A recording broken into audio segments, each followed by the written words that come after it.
जय गुरुदेव। जय गुरुदेव। जय गुरुदेव नाम किसका।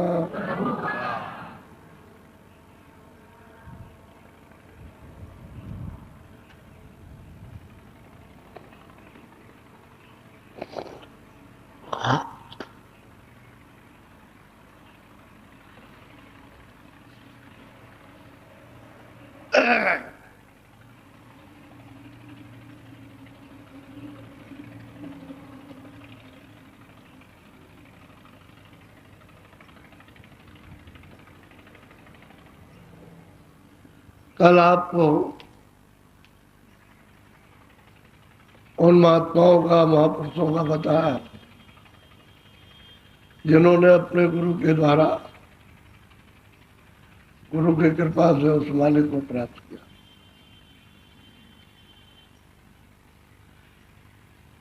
फिर उन्होंने कभी जैसे आप साधन करते हो वैसे करते हैं, वैसे ही किया। ऐसा नहीं कि वो गड़े हुए चले आए। ऐसे आपसे साधन कराया जाता, ऐसे उन लोगों ने भी साधन किया है, तभी तो ये सब कुछ मालूम होगा। तो जो लोग की क्रिया है मनुष्य शरीर की, वो तो सबको करना। अब वो तो गुरु की कृपा के ऊपर है। किसी पर जल्दी हो गई, किसी विशेष मेहर हो गई, और कोई उनके आदेश में, उनकी भक्ति में, उनकी शरण में हो गया। अब कोई नहीं होता है, कोई उनकी बात को नहीं सुनता, कोई मानता नहीं, कोई जो बताया जाए वो करता नहीं। अभी तो बहुत अड़चने पहले की अपने अपने कर्मानुसार स्वभाव पड़े हुए उसकी आती रहती है। और लोग ऐसा है, थोड़ा सा जरा ध्यान देके आप सुनो, बोलो।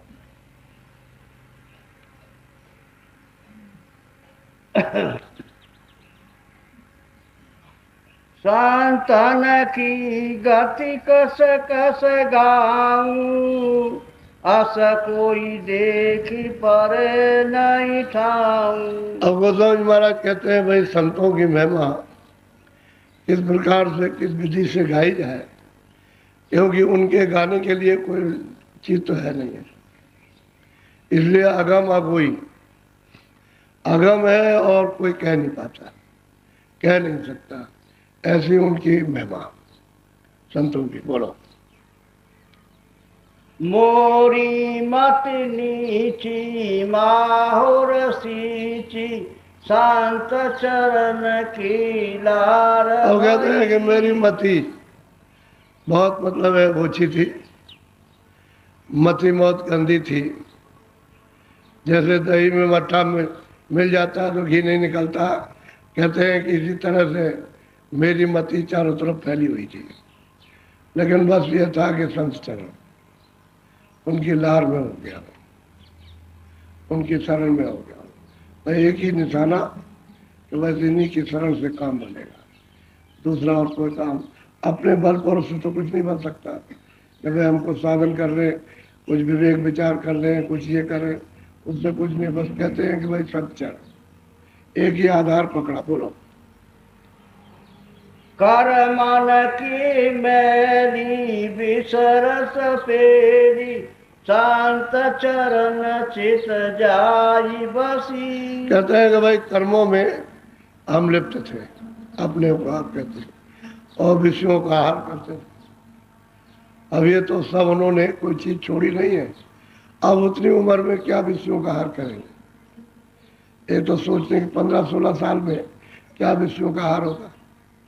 तो कहते हैं कि नहीं, हम कर्मों में डूबे हुए थे, अपने को पता ही नहीं था कि कौन कर्म क्या है, कौन कर्म क्या है।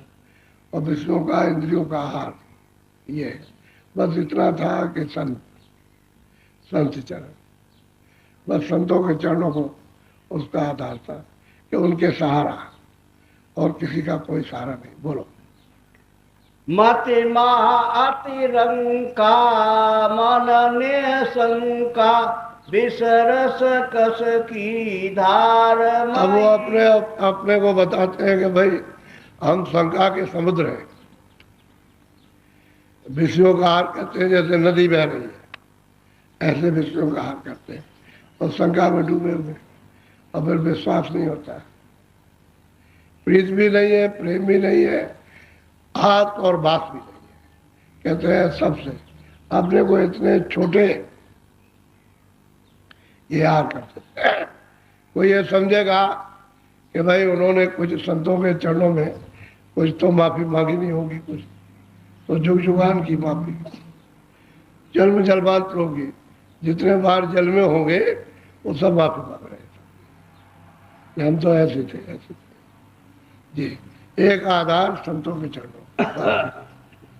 यहाँ कहीं किसी जगह ये जिक्र नहीं किया कि मैंने राम का या किसी देवी देवता का आधार ले लिया। संत चरण कहते हैं उनकी आगम अगोई, उनकी महिमा कोई देवी देवता कोई भी नहीं कर सकते, क्योंकि तो परे के जाने वाले, इस पार के हो तो महिमा भी हो, इस पार के हो तो बताया जाए, कोई जाने भी, लेकिन जब उस पार के उधर तो कोई जाता नहीं। बोलो कहाँ लग गोराऊं अंतन पाऊं संत चरण की लार लई। कहते हैं कि भाई मैं कहाँ तक वर्णन करूं, कहाँ तक किसको समझाऊं, उसका कोई अंत नहीं है। संतों का कोई अंत नहीं है, वो तो बेअंत है, अपार है, बेअंत है, अकह है, कोई कुछ उनके बारे में कह नहीं सकता। अब कोई अगर वेशभूषा बना के कह लगे मैं संत हूँ, तो इसको तो संत नहीं कहते। संत कोई जात पात या किसी का मकान का आदमी का नाम तो संत नहीं। संत तो उसको कहते हैं जिसने मालिक को प्राप्त किया, उसका नाम तो उसको कोई जान नहीं सकता। तो वो कहते हैं कि मैं ही नहीं जान सकता। उन्होंने कहा, बहुत लोग कहते हैं मैं संत को जाना, तो गोस्वामी जी कहते हैं तो उसी कहे कान पर हाथी, मैं तो समझ नहीं पाया, मैं तो जानता नहीं उनको। और लोग कहते हैं कि मैं जान गया, यानी सब कुछ जानने के बाद में कहते हैं हम नहीं जान सकते। बोलो दर्शन पाए कर्म नसाए पाप पुण्य सब छार भई। कहते हैं भाई संतों का दर्शन हुआ, गुरु ने दर्शन दिया, कहते हैं कर्म नसाए, पाप सब छीण हो गए। ये बात तो सत्य है कि कर्म नाश हो, जो कर्म किया है क्रियामान हो तो नाश होना चाहिए, पापों को तो छीन होना चाहिए। प्रारब्ध न खत्म कीजिए, प्रारब्ध खत्म हो जाएगा तब तो शरीर नहीं रहेगा, क्योंकि जिस पर ये शरीर मिला हो तो प्रारब्ध है। क्रियामान कर्म वो है कि जब आपने मनुष्य पा लिया और करते वो क्रियामान।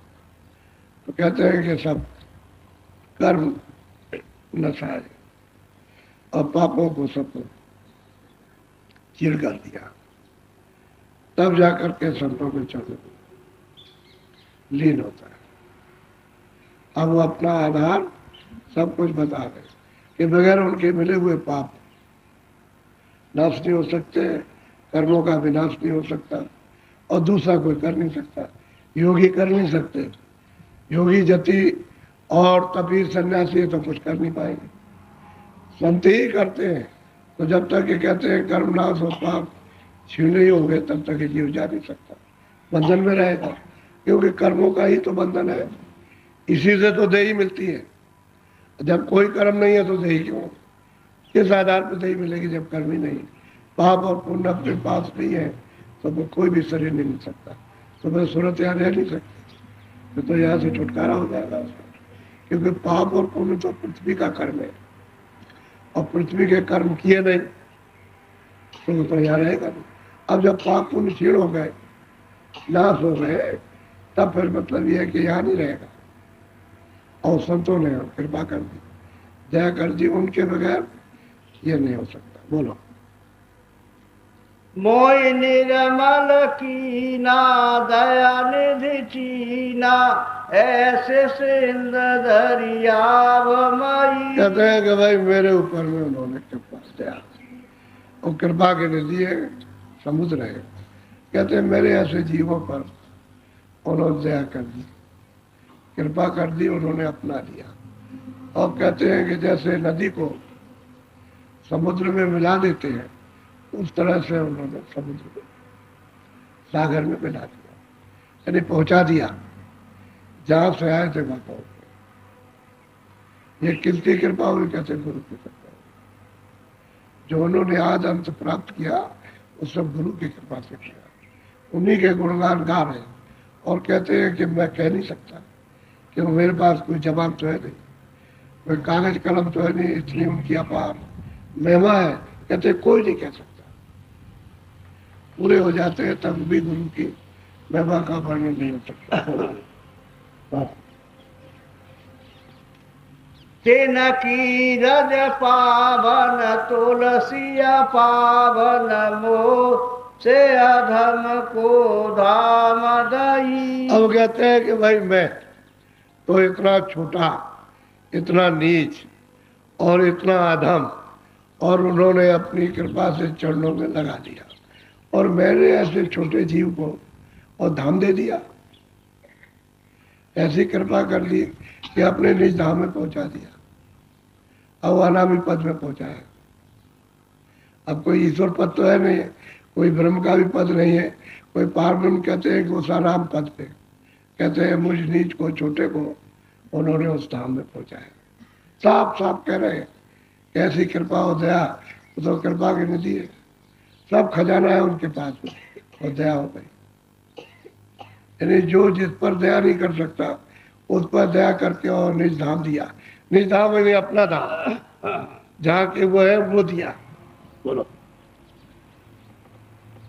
तुलसी नीच निहार संत शरण न्यारा किया। कहता है कि भाई तुलसी ने जो सबसे छोटा था, जो नीच था, जो कुबुद्धि था, कहते हैं कि ऐसी कृपा दया हुई कि सबको निहारा, सबको देखा।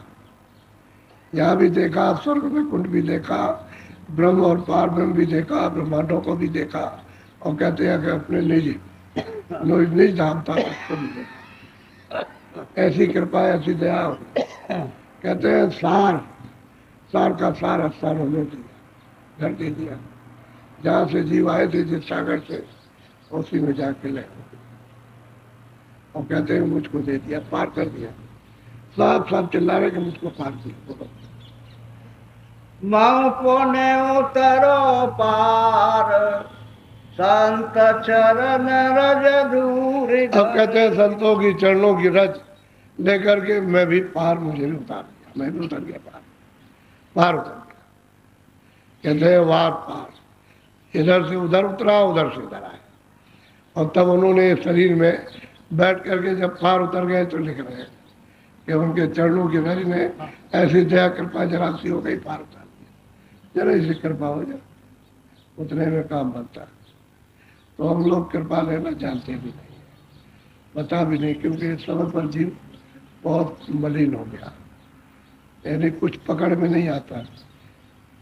कुछ तो पकड़ ले, पहले तो कुछ पकड़ लेते थे, चलो एक ही आधा कि हम जो कुछ भी है सो है, लेकिन चरणों को नहीं छोड़ेंगे।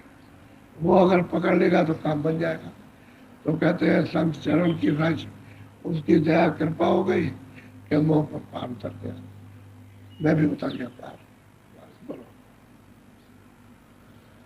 तुलसी मन निर्मल भयो सूरत सार सुधार संत चरण कृपा भई उतरो भोजन पार। संतों की कृपा दया हो गई और मेरा मन मतलब है कि निर्मल हो गया, बुद्धि निर्मल हो गई, चित्त निर्मल हो गया, ऐसे सब निर्मल हो गया। कहते ऐसी कृपा दया हो गई, मैं भी पार कर गया भवसागर से पार।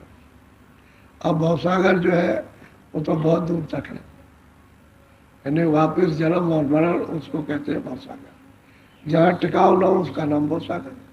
तो ईश्वर के धाम में भी टिकाव नहीं है, ब्रह्म के धाम में भी टिकाव नहीं।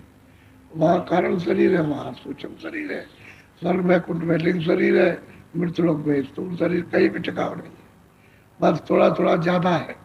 यहाँ मान लो 100 वर्ष, तो कहीं पर 500 वर्ष, कहीं 1000 वर्ष, कहीं 2000 वर्ष, उसके बाद खत्म करो तो फिर उसके बाद फिर आ जाओ, यहाँ गिरो और गिर करके फिर कर्मों में फंस जाओ। तो ये टिकने की जगह तो है नहीं, कि बहुत मेहनत करके भी प्राप्त किया तो वहां रुक नहीं सकते, भोग भोग लेंगे, आनंद ले लेंगे वहां का, और समय पूरा होगा तो फिर सूरज ढकेल दी जाएगी, नीचे उतार दी जाएगी। इस तरह से कहते हैं मैं अभी वो सागर से पार, गुरु की कृपा से और दया से उतार दिया, ऐसी दया हो गई। बोलो। घट रामायण सार ये अगार गतियों कही। गोस्वामी जी महाराज कहते हैं भाई मैंने जो घट रामायण को लिखा, यानी यहाँ से दोनों आंखों के ऊपर का, तो कहते हैं मैंने सार लिखा, सार भेद बताया और आगे का बताया, आगे से आगे का, जितने भी किताबों में जो इशारे लिखे उसके आगे और उसके आगे और उसके आगे। कोई कहे कि भाई ब्रह्मा विष्णु महादेव उसके भी आगे कहा, और उसके बाद ईश्वर उसके भी आगे कहा, तो ब्रह्म उसके भी आगे का कहा। कहते हैं मैंने सार भेद, जहाँ तक सब जीवात्माएं आई है वो मैंने इसमें लिखा, इसमें और कुछ लिखा नहीं, सार भेद लिखा। जो गुरु ने कृपा और दया की है और पार उतार दिया, जो हमने अपनी आंखों से लखा और देखा, उसका अनुभव किया, वो मैंने इसमें लिखा। मैंने कोई झगड़ा झुगड़ा नहीं गाया, किसी तरह का सार भेद बताया। जीवों के जाने के लिए तुम इस रास्ते से आए हो, इसी रास्ते से, लेकिन जाओगे कब कि गुरु की कृपा हो जाए। तो गुरु मिलना चाहिए, वो नहीं मिलेगा तो कृपा नहीं होगी। बोलो। बूझे बूझन हार बिन सत्य गुरु पावे। कहते हैं कि भाई कोई पूछेगा, कोई खोजेगा, खोजते खोजते खोजते खोजते अगर कहीं किसी से पूछ लिया तो बिना सतगुरु के वो बता नहीं सकता। घर में जाने का रास्ता तो वही बताएगा जो जानता है, और जो नहीं जानता उसे क्या मालूम। तो कहते पूछते तो रहो, अपनी चीज तो कम से कम पूछते रहो कि भाई मैं कहाँ से आया, मैं कौन हूँ और कहाँ जाऊंगा, ये पूछते रहो। तो पूछते पूछते पूछते अगर कहीं मिल जाएंगे तो आपको बता दें कि तुम वहां से आए, और जो नहीं मिलेंगे आपको कुछ नहीं बताएंगे, क्योंकि वो जानते नहीं। पूछते रहो, इसलिए कहते हैं भाई खोज करो। खोज करने का मतलब ही यही है कि पूछना कि कहाँ मिलेंगे, किस जगह मिलेंगे, कैसे मिलेंगे। पूछते रहो कि वेद बताने वाला मिल जाए। बोलो। साते गुरु चरण निवास निस दिन सूरति बसी रही। कहते हैं भाई सतगुरु के चरणों में अब तो निवास हो गया, और सूरत हर वक्त सूरत उनके चरणों में बसी हुई, उनके चरणों में ठहरी है, लिपटी है, वो चरण नहीं छोड़ सकती है। और चरण है गगन में, आकाश में, आंखों के ऊपर। जब सूरज चढ़ के जाए तो वहां चले, कहते हैं हर वक्त वहां बसी पड़ी है। अब वो छोड़ नहीं सकती चरणों को, और उसी से आती हो जाती है, ऊपर जाएगी नीचे आएगी, चरण पकड़े रहेगी, वो नहीं छूट सकते। एक बार पकड़ने के बाद फिर नहीं छूटते, तो पकड़े रहते। वो तो डोर है, नाम के शब्द की डोर है, उसको पकड़ लिया फिर नहीं छूटती, वही तक शब्द आ रहा, और उसी को आपने छोड़ दिया। अब यह है कि वो जब तक नहीं मिलते हैं चरण कमल, जब तक शब्द नहीं मिलता तब तक वापस नहीं जा सकते। कहते हैं निस दिन हर वक्त वहीं पर बैठी हुई है, एक पलक भी बिसरती और छोड़ती नहीं। बोलो। संत चरण अभिलाष पल छिन छिन छूटे। कहते हैं संचरण अभिलाष, मतलब यह है कि कहते हैं छिन छिन, सबसे छोटे समय में भी छूट नहीं सकता। इतनी खुशी, इतना आनंद, इतनी प्रसन्नता, प्रफुल्लता इतनी, कहते हैं इतनी अभिलाष। भूख लगी तो जब भोजन मिलेगा तभी भूख मिटेगी। कैसे ऐसी दया कृपा गुरु की हो गई, संचरण की, कि उन्होंने अपने से लगा करके और छिन छिन हमेशा सचेत कर दिया, होश में कर दिया। तो छिन छिन तो ये शरीर आपका जा ही रहा है बदहोशी में, काम काज करते हो होश ही नहीं जाता कि मुझको स्मरण करना या मुझको ध्यान करना है, भजन करना, उसमें लीन हो गए उसी काम। फिर काम है, क्रोध है, लोभ है, वो है, उसमें लीन गए, उसमें होश नहीं आता। इन विकारों में तो आप जुट गए, संत चरण कैसे मिलेंगे, उनकी कृपा कैसे पा सकते हो, और स्थिर कैसे करोगे, अपनी सूरत को कैसे निपटाओगे, कैसे पकड़ोगे उसको, जब बीच में इतने विकार भरे हुए। तो कहते हैं मेरा मन निर्मल कर दिया, बुद्धि चिन्मल कर दिया और निर्मल हो गया। अब वो संसारी थी, अब तो हार बन चरण को बोलो।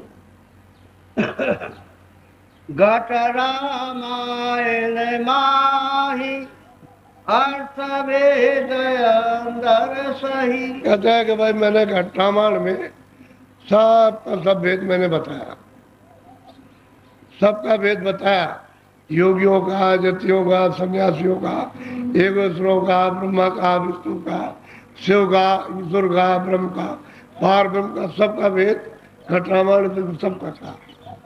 और कैसे तुम पार उतरोगे ये भी बताया।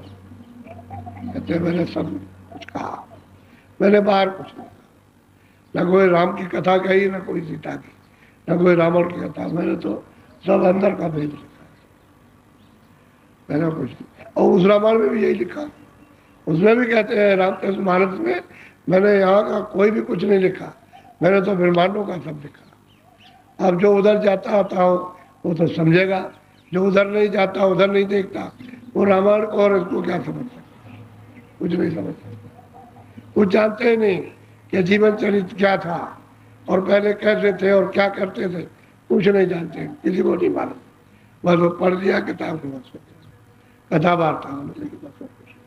अब ये पता नहीं कि उन्होंने क्या प्राप्त किया और क्या लिखा, ये कुछ नहीं बस बोलो।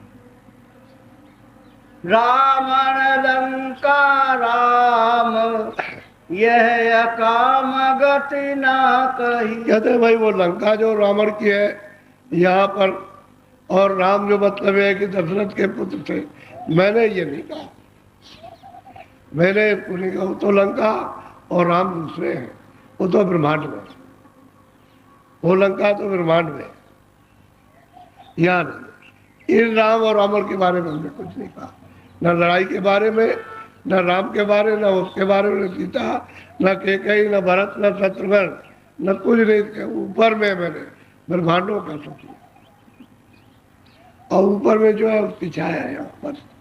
अब छाया को आपने मान दिया, तो इतना ही अंतर, ये छाया है तो छाया गायब हो जाएगी। छाया तो सत्य नहीं है, छाया तो छाया, जैसे पेड़ खड़ा है उसकी छाया, आदमी खड़ा है उसकी छाया, तो छाया को पकड़ोगे तो आपके पकड़ने में क्या मिलेगा। जिसमें से छाया आ रही है उसको पकड़ो तब तो ठीक भी है, तो उसका तो पता भी नहीं कि उसके पास कैसे जाएंगे। तो मैंने ब्रह्मांडों का सब लेख लिखा, सब समाचार ब्रह्मांडों का। बोलो। दशरथ सीता माई। कहते हैं दशरथ और सीता नहीं, इनके बारे में नहीं कहा। जो लोग सोच रहे कि दशरथ के बारे में, सीता के बारे में कुछ कहा होगा, कहते नहीं, इनके बारे में नहीं। भरत शत्रुघ्न ना कहो। कहते हैं भरत और शत्रुघ्न के लिए भी नहीं कहा। अब वहां मतलब है नाम तो अंदर के हैं,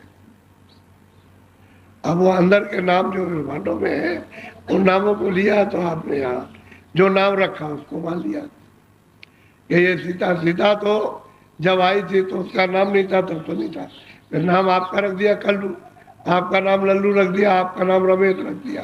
तो अब ये तो आपके बारे में थोड़ी कहा, वो तो ऊपर ब्रह्मांडों के बारे में। क्योंकि जब गोस्वामी जी महाराज ने उस अगम गति को प्राप्त कर लिया और अपने घर में पहुंच गए, सब कुछ जान गए, कोई चीज बाकी नहीं, तो सब कुछ कह सकते। और जो वहां है वो यहाँ है नहीं, तो आपकी समझ में क्या है, वहां की चीजें तो यहाँ है नहीं। छाया जरूर है, तो छाया की छाया, छाया की छाया, तो कितनी जगह उसके पर्दे पर छाया पड़ी, तब ये छाया है, इसलिए आपके हाथ नहीं आती। तो कहते हैं मैंने भरत उसके लिए भी, शत्रुघ्न के लिए भी नहीं कहा, और ना मैंने दशरथ और सीता के लिए कुछ कहा, ये तो मैंने कुछ कहा ही नहीं। राम और रावण के लिए बोलो। ये निरखो घट माई बाहिर गति मति भरम है। अब कहते हैं कि तुम अगर बाहर मानते हो राम को सीता, भरत को लक्ष्मण को, तो ये भरम है। अगर इस गति को जानना चाहते हो तो घाट पर बैठ के अंतर्दृष्टि को खोल करके तब रखो, तब देखो, तो पता चलेगा कि कौन है राम, कौन रावण है, कौन राम है, कौन सीता है, कौन भरत है। तब तुम्हारी समझ में आएगा ऐसे कुछ सीता, ये भरत है जो आप कहते हो। कोई कहता त्रेता में, कोई कहता द्वापर में, कोई कहता सतयुग में, कहते ये भरम। और भरम उस सत्य कभी होता नहीं, भरम तो पानी है। भरम कहते हैं शंका, जब शंका हो जाती है तो झगड़ा हो जाता है। भरम होता है, फंस जाता है, ये है कि नहीं है, कि नहीं है, कि नहीं है। अब उसको देखा तो कभी नहीं। अगर तुम इनको सबको देखना चाहते हो तो अंतर्घाट पर बैठ करके देखना, और जब दृष्टि सूरत की खुलेगी तीसरी आंख, तब ये सब दिखाई देता है। इसके पहले कुछ नहीं जान सकते। बोलो। घट रामायण माही घट विधि गति मति सब कहते मैंने घट रामायण में ये कुछ नहीं कहा, मैंने तो जो ऊपर की गति विधि ज्ञान और उसकी पहुंच, उसका आनंद, उसका धाम, वो मैंने वर्णन किया। मैंने यहाँ का कुछ नहीं कहा, संसार का, इस विस्तृत जगत की कोई बात नहीं की है। लेकिन अब क्या करें, जब उधर नहीं जाएगा तो उसी को मान लेगा। और क्या, तो अब अगर घट की बात करते हैं, किसी को घट ही नहीं मालूम, घाट ही नहीं मालूम। घट कहते हैं घाट को, जैसे गंगा जी का घाट है, तो सब जगह घाट तो होता नहीं है। जहाँ लोग नहाते हैं उसी को कहते हैं घाट। तो जहाँ सुरतें बैठी हैं उसको तो महात्मा जानते हैं, और तो कोई जानता नहीं। जो वो जानेगा वही जानेगा। अब किसी को घाट मालूम क्या है, घाट क्या है? अब इनसे पूछा जाए कि घाट क्या चीज़ है, तो बेचारे क्या बताएंगे। और जब समझते समझते, सुनते सुनते, समझ और करने लगेंगे तो घाट जान जाएंगे, और वहाँ से देखने सुनने लगेंगे तब समझेंगे घाट तो ये है, सूरत का घाट तो ये है। सूरत तो सीता को भी कहते हैं, और जी भी कहते हैं, सूरत भी कहते हैं, सीता भी, राधा भी, कई एक नाम इसके। इसी सूरत के जो दोनों आंखों के पीछे बैठी, लेकिन कहते हैं कि हमने इनके बारे में कुछ नहीं कहा। न राम, न रावण, न लड़ाई, न झगड़ा, न मार, न पीट, इसके बारे में हमने कुछ नहीं कहा। हम तो ऊपर ब्रह्मांडों का सब संदेश दिया कि वहाँ क्या क्या हो रहा, और आप इसको समझ बैठे। बोलो। परखे परम निवास ये आकाश अंधरमय। कहते हैं भाई, तो जो परखेगा, पहचानेगा, जानेगा, वो जब परम गति को निवास करेगा वो जान सकता है। जब तक वहाँ पहुँचेगा नहीं तब तक वो जान नहीं सकता। वो भी है कि जब घाट पे बैठ के आकाश में, गगन में चढ़ेगा, तब जा करके पहचानेगा, जानेगा। और जब गगन में चढ़ के नहीं जाएगा तो क्या जानेगा, क्योंकि ऊपर तो जमीन है, सुरतों की, जीवात्माओं की। ये जमीन है शरीर की,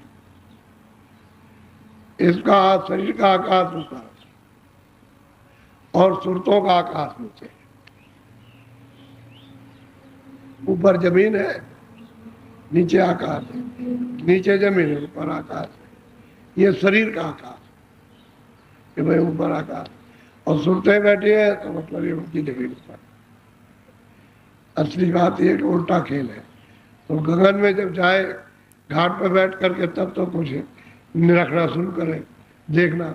और उधर कभी मालूम ही नहीं किसी को कैसे जाएंगे, कैसे साधन भजन करेंगे, कैसे जुड़ेंगे, वो क्या जान सकता।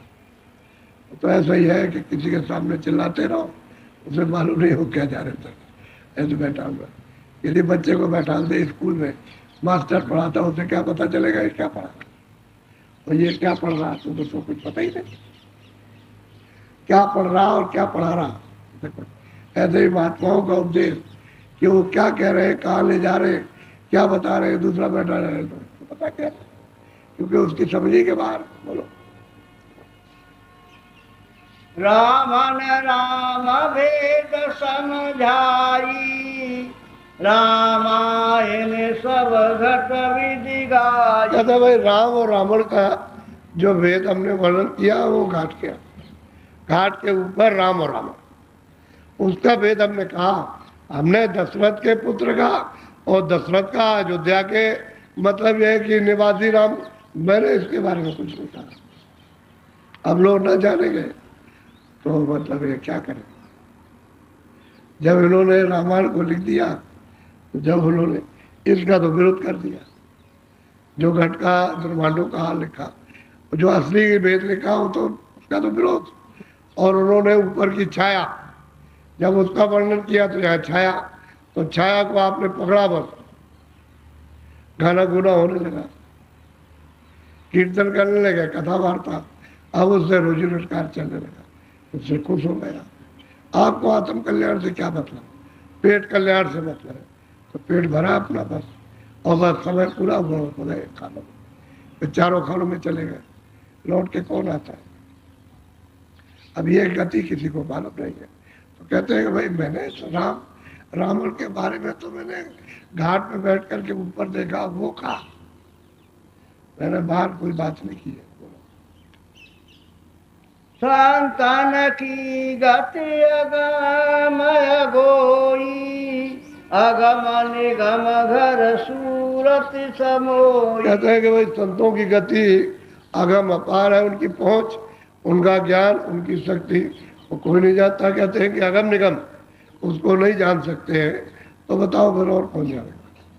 जो ईश्वर और ब्रह्म बैठे हुए वो भी नहीं जान सकते, क्योंकि उसके तो परे जाते हैं। अब भाई जिनको जहां से भेजा सबको, तो इनको भी तो भेजा और आपको भी भेजा। आप इतना ही अंतर है कि आप इनके अधीन हो गए, इनके जाल में फंस गए, लेकिन वो भी तो वहीं से निकाले गए, भेजे तो वहीं से सतपुरुष, आपको भी उनको भी भेजा बस। भाई इतना अंतर है कि आपको दे दिया है बख्शीश में, उन्होंने तपस्या की खुशी में दे दिया, उन्होंने ला करके यहाँ और आपको कर्मों के जाल में फंसा दिया, बस बात इतना ही। अब वो कहते हैं चलो ये मेरा भेद नहीं जानते, ये भी वो बताते हैं कि भाई इसलिए संतों की गत अगम अगुई है, छुपी हुई है, उसको कोई नहीं जान सकता। तो कहते हैं अगम निगम नहीं जान सकते, ईश्वर और ब्रह्म संतों की गति को इतना तो जानते हैं कि ऊपर जा रहे हैं, आ रहे हैं। तो ये है कि सभी चाहते हैं कि भाई मेरा भी भला हो जाए, मैं भी घर में पहुंच जाऊँ। घर को कौन नहीं चाहता, लेकिन जा नहीं सकते, बस ये बात है। अब वो जाएंगे तो रास्ते से जाएंगे, जाएंगे तो गंदगी को दूर करो तो चले जाओ, ऐसे कैसे जा सकते। तो गोस्वामी महाराज कहते हैं कि संतों की महिमा और उनकी पहुंच बहुत चुकी हुई है, बाहर के जीव तो बिल्कुल ही नहीं जा सकते। बोलो। शांत गति गति वेदन जाना, स्मृत शास्त्र और कहता है कि जितने भी शास्त्र पुराण है और वेद, ये संतों की गति को बिल्कुल नहीं जानते, एकदम छू करके नहीं जानते। तो बताओ जब ये नहीं जानते तो आपको तो ये बात सुन करके बड़ा क्रोध आएगा, बड़ी ईर्ष्या आएगी कि वेद नहीं जानता। और वेद जो बनाया वो तो आपने साधना की नहीं, जिन्होंने बनाया, जिन्होंने समाधि लगाई और वाणी को सुना, वो तो आप सुनते हैं, तो क्या जानेंगे। उस वाणी को सुनने लगो तो कुछ समझ नहीं आया। वाणी नहीं सुनते हो लिखा हुआ है, तो जो उसमें कर्म बताया वो करते नहीं, जो उन्होंने ध्यान बताया वो ध्यान नहीं धरते, उनमें से कोई क्रिया नहीं करते हो। जब क्रिया नहीं करते हो तो आप फंस गए, तो भूल आ गई, भ्रम आ गया, धोखा हो गया, अंधेरा आ गया, अब अंधेरे में रास्ता नहीं मिलता, बस बात है। तो कहते हैं संतों की गति जिसने वेद बनाए वो नहीं जानता। अरे उनको तो छोड़ दो कागज पे, लेकिन जिसने वेद बनाए वो नहीं जानता। वो कहते हैं मुझे नहीं मालूम। और जिसने वाणी का उच्चारण किया उनको नहीं जानता, उनको देखा नहीं। तो जब उन्हीं को नहीं देखा तो संतों को तो देखा। बस समय पूरा हो गया।